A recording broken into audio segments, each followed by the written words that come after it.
तो ये जो हमारा दूसरा आर्ग्यूमेंट है वो है इसको नाम दिया जाता है ओंटोलॉजिकल आर्ग्यूमेंट। और इसके अंदर आप अपनी आसानी के लिए स्क्रीन पर दे सकते हैं कि the supreme being is imagined objectively, और ये 100% ट्रू है। आप भी इमेजिन कर रहे हैं, आप भी इमेजिन कर सकते हैं, चाहे आप खुदा के वजूद को न मानते हो, ये ऑब्जेक्टिवली 100% ट्रू है। Number 2, the supreme being is in the possible world. चूंकि हम उसको यानी परसीव कर रहे हैं, इमेजिन कर रहे हैं, तो यकीनन वो आलम इम्कान में होगा। अगर वो आलम इम्कान में नहीं तो उसको परसीव नहीं किया जा सकता। और आप भी इसको तस्लीम करते हैं कि खुदा का वजूद मुमकिन है। तो इसका जो नतीजा निकला वो ये कि the supreme being must exist in the real world. Why? इसकी वजह यह है कि अगर आप ये तस्लीम ना करें कि सुप्रीम बीइंग एग्जिस्ट नहीं करता रियल वर्ल्ड में, तो फिर सुप्रीम बीइंग नहीं है, आप सुप्रीम बीइंग है, जबकि हम अपने आप को लोअर बीइंग मान रहे हैं और सुप्रीम बीइंग को सुप्रीम बीइंग मान रहे हैं। तो अगर हमने खुदा के वजूद को नहीं तस्लीम किया तो इन दोनों मुकद्दमात में से कोई एक मुकद्दमा गलत साबित हो जाता है, जबकि दोनों 100% एक्यूरेट है। हमने अपने आप को लोअर बीइंग कहाँ तस्लीम किया? आप सुप्रीम बीइंग है। मैंने तो अपने आप को कंपेयर ही नहीं किया ना किसी से। हमने मुझे ये बताइएगा कि आप सुप्रीम बीइंग है। मैंने ये बिल्कुल ऐसी ही बात है कि इंसान जो है उसने अपने आप को किससे सुप्रीम कर रहे हैं, किससे लोअर कर रहे हैं, मुझे ये बताइएगा। हम ये कह रहे हैं, मैंने आपकी पूरी बात को होने दिया। आपने ये किया जी आलम इम्कान में खुदा एग्जिस्ट कर सकता है। आलम इम्कान के अंदर कार्टून कैरेक्टर्स भी एग्जिस्ट कर सकते हैं। नहीं, मैंने आपकी बात के बीच में नहीं टोका। आलम इम्कान के अंदर अगर कोई चीज एग्जिस्ट करती है और आलम मौजूद के अंदर, सर मुझे मैं तो अप्रिशिएट कर रहा हूं। नहीं, ऐसा नहीं है। I am appreciating. सर नहीं, you are not. I am not saying a single word while you are. चले, आपको अगर मेरे अप्रिशिएशन से प्रॉब्लम है मुझे ये बताइएगा कि आलम इम्कान के अंदर अगर कोई चीज एग्जिस्ट करती है तो वो आलम वजूद के अंदर एग्जिस्ट करना किस तरह से जरूरी है। और ये हमारा ये दावा कब आपकी नजर से गुजरा कि हम चूंकि इंफीरियर बीइंग है इसलिए सुपीरियर बीइंग का एग्जिस्ट करना जरूरी है? इसीलिए मैंने आपसे कहा था स्क्रीन पे देख लीजिए। नहीं, मैं आपको सुनने में ज्यादा दिलचस्पी रखता हूं। मैं स्क्रीन से समझाना चाह रहा हूं ना। मैं आपकी अंडरस्टैंडिंग को देखना चाहता हूं कि मेरे पास कोई लैपटॉप नहीं है, मेरे पास कोई स्क्रीन नहीं है, मेरे पास सिर्फ आपकी जबान से निकले हुए शब्द हैं जिनको मैं अपनी दिमाग के अंदर प्रोसेस करके उनका एक इमेज बनाना चाह रहा हूं। मुझे ये बताइएगा कि हमने ये कब दावा किया आपके आर्गुमेंट के नतीजे में कि हम इंफीरियर बीइंग्स हैं और हमें एक सुपीरियर बीइंग्स की जरूरत है? ठीक, मैं इसका जवाब दे रहा हूं, सुन लीजिएगा। आपने दो एतराज़ात किए हैं। पहला एतराज़ ये किया कि हमारा दावा ये कब है कि हम सुपीरियर बीइंग इंफीरियर बीइंग हैं। दूसरा आपने कहा कि किसी भी चीज़ के इमेजिन कर लेने का मतलब ये कहाँ होता है कि वो फिर मौजूद ही हो। ठीक है, इन दोनों सवालों का जवाब लीजिए। पहले सवाल का जवाब, मेरा जो पहला मुकद्दमा है स्क्रीन के ऊपर मौजूद है, the supreme being is imagined objectively. आप दावा करें या ना करें, लेकिन आप एक सुप्रीम बीइंग का तसव्वुर कर सकते हैं। मैं हरगिज़ ये नहीं कह रहा हूं कि आप दुनिया भर में दावा करते फिर रहे हैं कि जी सुप्रीम बीइंग है। अगर दावा कर रहे होते तो मैं और आप ये वाला आर्ग्यूमेंट ना कर रहे होते, ये डिस्कशन ना कर रहे होते। सुप्रीम बीइंग का तसव्वुर किया जा सकता है और वो सुप्रीम बीइंग जो हम नहीं है उसका तसव्वुर ऑब्जेक्टिवली किया जा सकता है। ये पहले सवाल का जवाब है। दूसरा सवाल आपने ये किया कि किसी भी चीज़ का अगर तसव्वुर किया जाए तो उसका क्या वजूद होना ज़रूरी है? बिल्कुल नहीं है। लेकिन अगर उस चीज़ का ऑब्जेक्टिवली तसव्वुर किया जाए तो उसका वजूद ज़रूरी है। और खुदा जो मरकज़ी खुदा है, चाहे आप उसको मजहबी न माने, लेकिन जो मरकजी खुदा है उसका तसव्वुर हर इंसान करता है। आप भी करते हैं। आप खुदा को नहीं मानते, एग्नोस्टिक होंगे वो भी करेंगे, और जो मजहब को मानते हैं वो भी करेंगे, जो हिंदू होंगे वो भी करेंगे, और पहला इंसान भी करेगा और आखिरी इंसान भी करेगा। अगर आपके नजदीक पहला इंसान वजूद रखता है तो ये ऑब्जेक्टिवली है। मिकी माउस और मिनी माउस आपने जो उनकी मिसालें दी हैं, इनको ऑब्जेक्टिवली कोई परसीव नहीं करता इन अक्रॉस स्पेस एंड टाइम। इसलिए जो आपने एग्जांपल दी है ये गलत दी है। आप खुदा को ऑब्जेक्टिवली कैसे परसीव करते हैं? सुप्रीम बीइंग मानते हैं।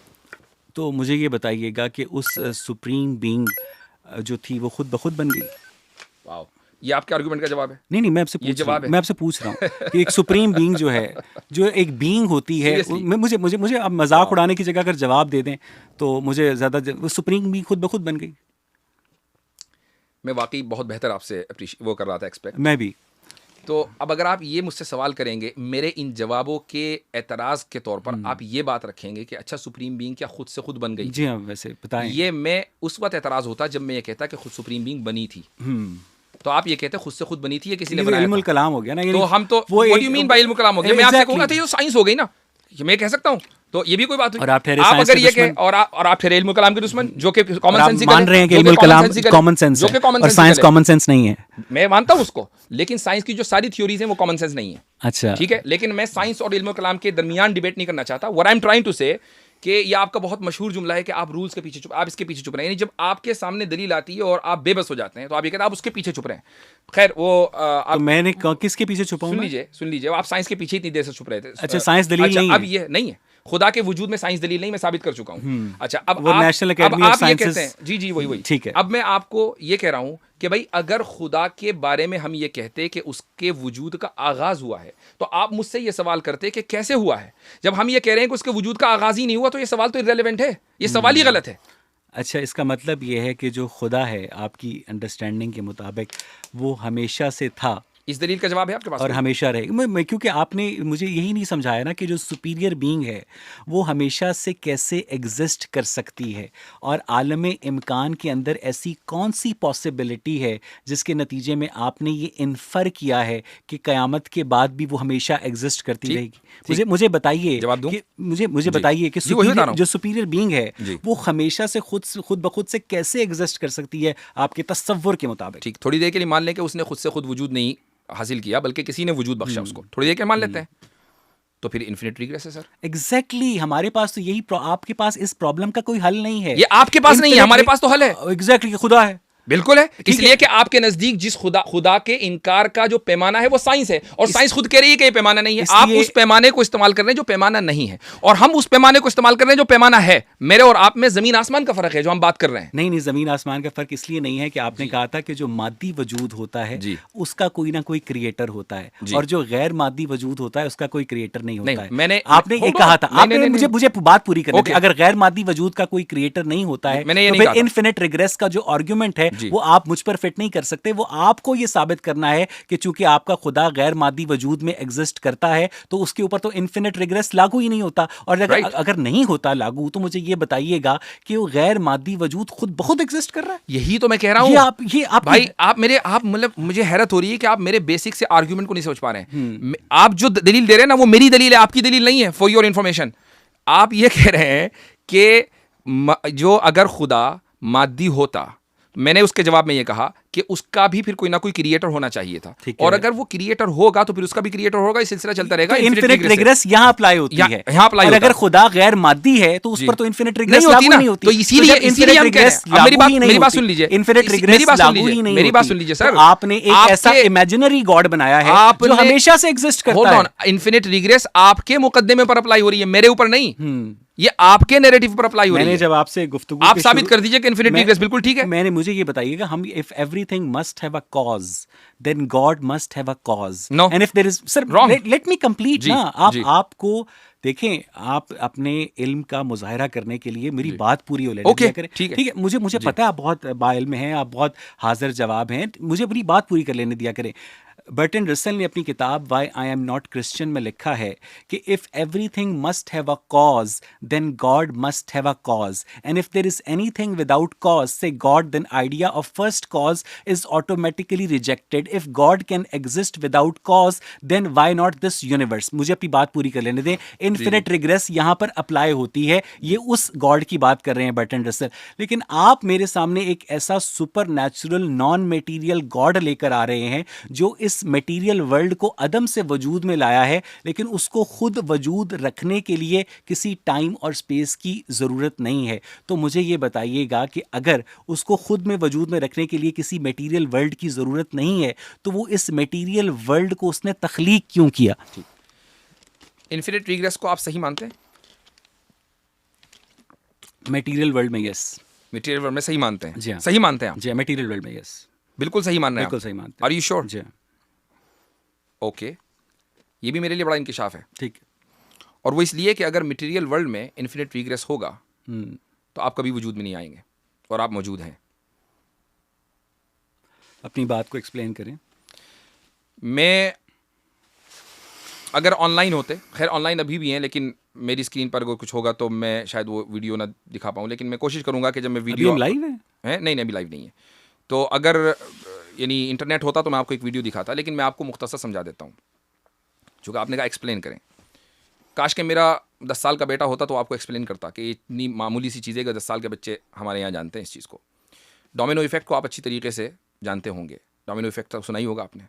तो सर अगर आप इन्फिनिट डोमिनोज एक जगह रख लें तो जब वो इन्फिनिट होंगे तो चूंकि उसमें कोई फ़र्श नहीं होगा, जब आप उसको गिराएंगे एक डोमिनो फिर दूसरा, इसी को डोमिनो इफेक्ट कहते हैं, तो चूंकि उसमें कोई फ़र्श नहीं है जहाँ से उसका आगाज़ हुआ है, तो कोई लास्ट भी नहीं हो सकता। इसी को कहते हैं डोमिनो इफेक्ट। तो अगर आप मादी दुनिया में इन्फिनिट रिग्रेस के कायल हो जाएं, इसको एक दूसरी मिसाल से समझ लीजिए कि मसलन हमारा जो वजूद है वो हमारे माँ बाप की वजह से है, वो कॉज है, उनका कॉज उनके, और इस तरीके से सिलसिला चलता रहे। तो चूंकि कहीं पे रुकना नहीं होगा तो हमारा भी वजूद नहीं हो सकता। हमारे वजूद के लिए ज़रूरी है कि कहीं ना कहीं ये सिलसिला रुके। तो असल में आपने बड़ी ही प्यारी एग्जांपल दी है कि जो डोमिनो इफेक्ट के अंदर तमाम जो ब्लॉक्स होते हैं ना, वो इक्वल डायमेंशन के होते हैं, ठीक है, और जो उसमें से जो फर्स्ट मूवर होता है वो भी उसी डायमेंशन का होता है जिसके बकिया ब्लॉक्स उस डायमेंशन के होते हैं। तो आप अपने आर्ग्यूमेंट के ज़रिए मुझे ये बताने की कोशिश कर रहे हैं कि अवैस और खुदा के जो डायमेंशंस हैं वो बराबर हैं, इसलिए वो फर्स्ट कॉज के तौर पर एग्जिस्ट करता है। अगर आप तो आपका तो ये मुकदमा ही नहीं है कि इन्फिनिट रिग्रेस तो आपके खुदा पर लागू ही नहीं होती है। जब आपके खुदा के ऊपर इन्फिनिट रिग्रेस लागू नहीं होती है तो आपके खुदा की जो मौजूदगी है, जो कि एक गैर मादी वजूद है, जब मैंने आपसे ये पूछा गुफ्तगू में कि एक गैर मादी वजूद मादे को कैसे ज़हूर में लेकर आता है, तो आपने कहा कि उसके हुक्म से सब कुछ होता है, जो कि एक बहुत ही बच्चों वाली एक्सप्लेनेशन है कि अगर ये सब कुछ उसके हुक्म से होता है, जब हम ये पूछते हैं कैसे होता है तो आप उसको बताने से गुरेज करते हैं। तो इन्फिनिट रिग्रेस की जो एप्लीकेशन है वो सिर्फ और सिर्फ खुदा के उस मादी वजूद के ऊपर अप्लाई हो सकती है, जो कि मैंने बर्टन रसल के कोर्ट में कहा था। आपके नज़दीक वाजदी साहब जो खुदा है वो गैर मादी है, तो उसके ऊपर हम इन्फिनिट रिग्रेस लागू ही नहीं कर सकते हैं। वो आपके जहन का बनाया हुआ एक फर्जी करैक्टर है जिसके ज़रिए आप दावा कर रहे हैं कि इस दुनिया के अंदर जितने फिजिकल मज़ाहिर हैं वो वजूद में आते हैं। जब हम आपसे पूछते हैं वो कैसे वजूद में आते हैं तो आप उसे बताने से गुरेज करते हैं। वाजी साहब, ठीक, आपकी बात मैंने तसल्ली से सुनी और आपने ये बात कही इन्फिनिट रिग्रेस के ताल्लुक से और डोमिनो इफेक्ट की जो मैंने एग्जांपल दी थी उसके ताल्लुक से कि चूंकि सबका डायमेंशन एक है, सब एक ही डायमेंशन में एग्जिस्ट करते हैं। गलत कहा था? नहीं, मैं पूछ रहा हूँ तो क्या वहां पर इन्फिनिट रिग्रेस जो है वो लागू नहीं हो सकता? राइट, कहाँ पर? अगर एक ही डायमेंशन में सारे डोमिनो एग्जिस्ट करें तो वहां पर इन्फिनिट रिग्रेस जो है वो सही नहीं होगा। जी हाँ, बिल्कुल। अब ये आपने थोड़ा सा अपने तसव्वुर के अंदर मॉडिफिकेशन की है, जो कि पहले आपने कहा नहीं मादी वजूद के अंदर हम इन्फिनिट रिग्रेस के कायल हैं। अब जब मैंने एक मिसाल मादी वजूद की दे दी तो आपने फौरन थोड़ा सा उसके अंदर मॉडिफिकेशन किया। मैंने ये मॉडिफिकेशन, मैं अपनी बात कर लेता हूं मॉडिफिकेशन सर, मैं अपनी बात मुकम्मल कर लेता हूं। कॉज है सर, वो खुदा नहीं है। जो लॉ आप मेरे ऊपर अप्लाई करना चाहते हैं वो अपने ऊपर भी कर लें। जी। तो अब ये है कि हम, आपने जो दावा किया कि मादी दुनिया में इन्फिनिट रिग्रेस दुरुस्त है, ठीक है। अब मैं उसकी एक और मिसाल दे देता हूँ। वो मिसाल ये है, और वो ये कि अगर आप बल्कि सवाल है मेरा मिसाल, क्या आप मल्टीवर्स थ्योरी से किसी 0.1% मुत्तफिक हैं? हमारे पास मल्टीवर्सेस की मौजूदगी का सबूत नहीं है। मुत्तफिक नहीं है आप? नहीं, हमारे पास मौजूदगी का सबूत नहीं। ओके, ठीक है, सही है, कोई बात नहीं। अच्छा, क्या आप इस बात से मुत्तफिक हैं कि मादा खुद को वजूद बख्श सकता है? नहीं। तो फिर हम यहाँ क्या कर रहे हैं, कैसे आए? इसलिए कि हमें पता नहीं है। मैंने आपको यही बताया कि जब मैं कहता हूँ कि हमें नहीं पता है, जब साइंस है वो हाउ को एक्सप्लेन करती है। हाउ को? जी हाँ। तो how did we come here? Exactly, मुझे ये बताया, how did we come here? No, I am asking you. हमें नहीं पता। आपने क्यों नहीं पता सर? आपको दावा किया ना, आपको तो ये बताया ना कि 13 बिलियन साल पहले एक बिग बैंग हुआ था, आपको पता है, और आपको लगता नहीं हुआ? ये पता है नहीं हुआ, हमने उसका इनकार नहीं कर रहे, लेकिन ये आपने बताया हमें, तो ठीक है, हमने आपकी मालूमात को ले लिया, क्योंकि हमने साइंस में PhD नहीं की, आपने की, तो आपने जो है वो एवोल्यूशन को नहीं लिया, तो आपने हमें ये बात बताई, हमने वो ले लिया, ठीक है। अब हमें ये बताएं कि भाई हम फिर मादा अपने आप को वजूद कैसे बख्शता है, कैसे अपने आप को कैसे एग्जिस्ट करता है खुद ब खुद? मुझे ये बताइए। मुझे बता दीजिए। मुझे साइंस के पास इस वाई का जवाब नहीं है, ठीक है। साइंस के पास 10⁻⁻43 प्लांक सेकंड, जिसको हम प्लांक टाइम कहते हैं, हम ये आपको ये मैं बता सकता हूँ कि जितनी भी गैलेक्सीज़ हैं वो 70,000 किलोमीटर पर सेकंड के रेट से एक दूसरे से अवे जा रही हैं। और जब हमने इस फिल्म को रिवाइंड किया तो वो 13 अरब 80 करोड़ साल बनते हैं, जिसके नतीजे में साइंटिस्ट और एस्ट्रोनॉमर्स ये कहते हैं कि हम एक नुक्ते के ऊपर मौजूद थे और उसके अंदर एक्सप्लोजन हुआ और उसके बाद ये टाइम और स्पेस जो वजूद में आए हैं। आप ये कहते हैं कि उस एक्सप्लोजन से पहले एक फर्जी खुदा था जिसने इस एक्सप्लोजन का बाइस बना। क्या बाइस बना? मुझे तो ये पता, चलिए खुदा नहीं था, क्या बाइस बना? सर हमें नहीं पता। मैं वाजदी साहब आपसे ऑनेस्टली हम कोई साइंटिस्ट ये नहीं कहता कि हमें बिग बैंग के कॉज का पता है, हमें बिग बैंग के कॉज का नहीं पता। यानी दावा करते हैं बिग बैंग का, लेकिन नहीं पता कि कैसे हुआ। हमें ये नहीं पता। तो जब हम ये कहें कि आदम मौजूद थे तो, और ये कहें कि हमें नहीं पता कैसे पता, तो हमारे ऊपर एतराज हो जाता है। आपके ऊपर एतराज आपके डबल स्टैंडर्ड, क्योंकि साइंस ह्यूमन है, और साइंस ह्यूमन है, और जो आपका जो रिलीजन है वो आपके बकौल डिवाइनली गाइडेड है। जब आपको नहीं पता और हमें भी नहीं पता, तो इसका मतलब यह है कि आप और मैं बराबर हैं, ठीक है। जो डिवाइन गाइडेंस है और जो ह्यूमन गाइडेंस है वो बराबर है। आपके पास तो डिवाइन गाइडेंस है, आपको तो पता होना चाहिए कि आप जो आदम जो है कैसे पैदा हुए। हमारे पास तो कोई डिवाइन गाइडेंस नहीं है, आपके पास है ही नहीं। इसका ताल्लुक अपने ज़हन में बातें घड़ी हैं। डिवाइन गाइडेंस का मतलब क्या होता है? कि आपको ऊपर से कोई बंदा आपके साथ गपशप कर रहा है, ठीक है, इसके आगे बस क्यों कर रहा हो? कोई नहीं कर रहा है। नहीं, मैं कह रहा हूं, मान लीजिए ना, थोड़ी देर फर्ज कर लीजिए ना, फर्ज करने में तो कुछ नहीं है, फर्ज तो आपने बहुत सारी चीजें कर रखी हैं, तो ये फर्ज कर लीजिए कि डिवाइन गाइडेंस है, क्या मतलब है इसका? कि ऊपर से कोई खुदा जो है इंसानों से कलाम करता है। क्यों कर रहा है ये आप बताएं ना, क्योंकि हमारे नजदीक तो कर ही नहीं रहा। ओहो, मैं फर्ज की बात कर रहा हूं। सर फर्ज कर लीजिए, इसलिए कर रहा है, कुछ तो कहिए। मैं फर्ज तब करूं जब मेरे नजदीक खुदा जो है इंसानों से कलाम कर रहा हो। वो खुदा आपके वहम की जो है पैदावार है। ठीक है, आप हमारे वर्ल्ड व्यू के एतबार से ही बता दीजिए ना कि वो यूं कर रहा है। मुझे आपके वर्ल्ड व्यू की अगर समझ होती तो मैं यहाँ आपसे डिबेट क्यों कर रहा होता। मुझे ये बताइए कि चूंकि तो आपको वाकई इतना नहीं पता, आप इतने नाइव हैं। होल्ड ऑन, आपके वर्ल्ड व्यू के मुताबिक खुदा जो है इंसानों से गुफ्तगू कर रहा है, क्यों कर रहा है? अगर अब मैं बताऊं, आप कबूल कर लेंगे? मैं कबूल नहीं, मैं सवाल करूंगा ना। अच्छा ठीक है, तो खुदा ने हमसे या इंसान से जो बिलवास्ता गुफ्तगू की है अंबिया और रसूलों के वास्ते से, वो इसलिए गुफ्तगू की है, और मैं बता रहा हूँ कि डिवाइन गाइडेंस किसको बोलते हैं, वो इसलिए गुफ्तगू की है ताकि इस दुनिया के अंदर एक इंसान अच्छा इंसान कैसे बने, नंबर 1, नंबर 2 उसकी आखिरत में वो कामयाब कैसे हो। ये 2 चीज़ें हैं बस। इस दुनिया की भलाई और आखिरत की भलाई, इसी को बोलते हैं सआदत फिद्दारैन। ये डिवाइन गाइडेंस का इससे ताल्लुक़ है। जिस चीज़ का ताल्लुक़ इससे नहीं है वो डिवाइन गाइडेंस नहीं है। तो आदम अलैहिस्सलाम की तख्लीक का प्रोसेस क्या है, इसका ताल्लुक़ ना हमारी इस दुनिया की भलाई से है ना उखरवी भलाई से। लिहाजा आप ये नहीं कह सकते कि चूंकि आपके पास गाइडेंस है लिहाजा आपको इसका इल्म होना चाहिए था। लेकिन प्रोसेस का दावा हमेशा आप करते हैं, यानी साइंटिस्ट करते हैं। अगर आप उस प्रोसेस को मुझे नहीं समझा पा रहे हैं कि एक चीज़ ने अपने आप को कैसे कॉज कर लिया, तो फिर आप अपने इस दावे को वापस ले लें कि नहीं हम भी प्रोसेस का दावा नहीं कर सकते। आप मुझसे ये मुतालबा करते हैं, आपका खुदा जो है मुबैना खुदा मुझसे ये मुतालबा करता है कि मेरे कहने के मुताबिक तुम अच्छे और बुरे की तमीज़ करो, मेरे कहने के मुताबिक तुम इस ज़िंदगी के अंदर अपना टाइम गुजारो, तो हम उससे ये मुतालबा नहीं कर सकते हैं कि तूने हमें कैसे तख्लीक किया। जब हम उससे ये वो अपनी सारी बातें मनवाने को तैयार है, लेकिन जब हम उससे कोई मुतालबा करते हैं तो वो जनाब कहता है कि इसका तुम्हारी भलाई से कोई ताल्लुक नहीं। खुदा है ना वो। एग्जैक्टली, आपका दोस्त नहीं है भाई। मुझे ये बताइएगा कि आप अल्लाह ताला के यानी आप अपने दोस्त से आप अपने दोस्त से मुतालबा करें। अल्लाह ताला के तर्जुमान हैं, आपको इतना तो पता आपको ये अल्फाज आप मेरे मुंह में न डालें। ठीक है, मैं मजहब को तर्जुमानी कर रहा हूं, ना कि खुदा की। ठीक है, मुझे ये बताइएगा कि अल्लाह ताला जो है अपने अंबिया और रसूलों के जरिए इंसानों से कलाम करने की जगह खुद सामने क्यों नहीं आता? अच्छा, अगर वो सामने आ जाता तो आप मान लेते? आराम से। अच्छा, मसले कोई नहीं। तो इसका मतलब ये कि आप एम्पेरिसिस्ट हैं। क्या है? एम्पेरिसिस्ट हैं आप। मैं ऑब्जेक्टिव हूँ फाजिद साहब। मुझे आप ऑब्जेक्टिव, यानी अगर आप किसी चीज को देखेंगे तो मानेंगे। जी हाँ। अगर नहीं देखेंगे तो नहीं मानेंगे। जाहिर है। आपने अपने आप को देखा कभी? जी, शीशे में देखा। वो आपकी बॉडी है, आपको ही है।